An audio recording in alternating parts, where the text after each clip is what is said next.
অনেকে ঋণের বোঝায় জর্জরিত আছে না নাই? এদিকে কেউ আছেন? থাকলে হাত তোলার দরকার নেই, থাকলে এই দোয়াটা পড়বেন। এক সাহাবীর নাম আবু উমামা, নামাজের ওয়াক্ত ছাড়া উনি মসজিদে যেয়ে বসে আছে। বিশ্বনবী বললেন, কিরে আবু উমামা, নামাজের তো ওয়াক্ত হয় নাই, মসজিদে কি? সাহাবী বলে, হুমুমুন লাজিমাতনি ওয়া দুয়ুন। নবী গো, ঋণের বোঝায় এমন টেনশনে আছি, ঘরে থাকতে পারলাম না, মসজিদে চলে আসছে। বিশ্বনবী বলেন, আমি কি তোমার এমন একটা দোয়া শিখাবো যেটা পড়লে আল্লাহ তাআলা তোমার ঋণের বোঝা হালকা করে দিবে?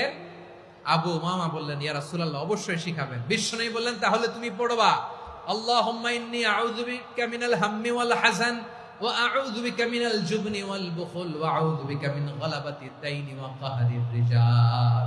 ও আল্লাহ, তোমার কাছ থেকে দুশ্চিন্তা থেকে পানাহ চাই, কৃপণতা, ভীরুতা, অলসতা, কার্পণ্যতা, এই সব কিছু থেকে, মানুষের কঠোরতা, আমার উপর মানুষের আধিপত্য এবং ঋণের বোঝা থেকে পানাহ চাই।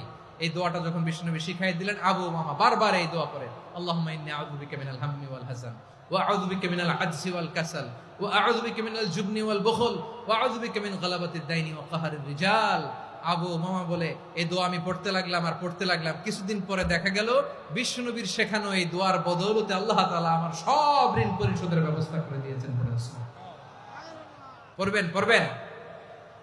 আমার প্রিয় পটুয়াখালীর ভাইয়েরা, বিশ্বনবীর জামাতা সাইয়্যিদিনা আলী রাদিয়াল্লাহু তাআলা আনহুর কাছে এক লোক এসে বলে, হে আলী, ঋণের বোঝায় আমি জর্জরিত, আমার কিছু অর্থ দিয়ে সাহায্য করো। সাইয়্যিদিনা আলী রাদিয়াল্লাহু তাআলা আনহু বললেন, আমি কি তোমারে এমন একটা দোয়া শিখাবো যেটা বিশ্বনবী আমাদের শিখিয়েছেন?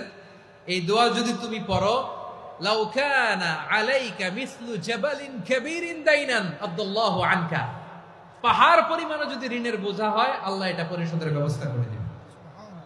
ছোট্ট একটা দোয়া বিশ্বনবী শিখালেন, বললেন, তুমি পড়বা, আল্লাহুম্মা কফিনি বিহালালিকা আন হারামিকা ওয়া আগনিনি বিফাদলিকা আম্মান সিওয়াক। মুখস্থ আছে? হ্যাঁ, আছে। আল্লাহুম্মা কফিনি বিহালালিকা আন হারামিক, আল্লাহ তোমার হালাল দিয়ে আমাকে পরিতুষ্ট করো, হারাম থেকে বাঁচিয়ে রাখো, আর তোমার অনুগ্রহে মানুষের মুখাপেক্ষী যেন আমি না হই, আমি যেন সবসময় তোমার মুখাপেক্ষী হয়, ওই তৌফিক দিও। সুবহানাল্লাহ পড়েন।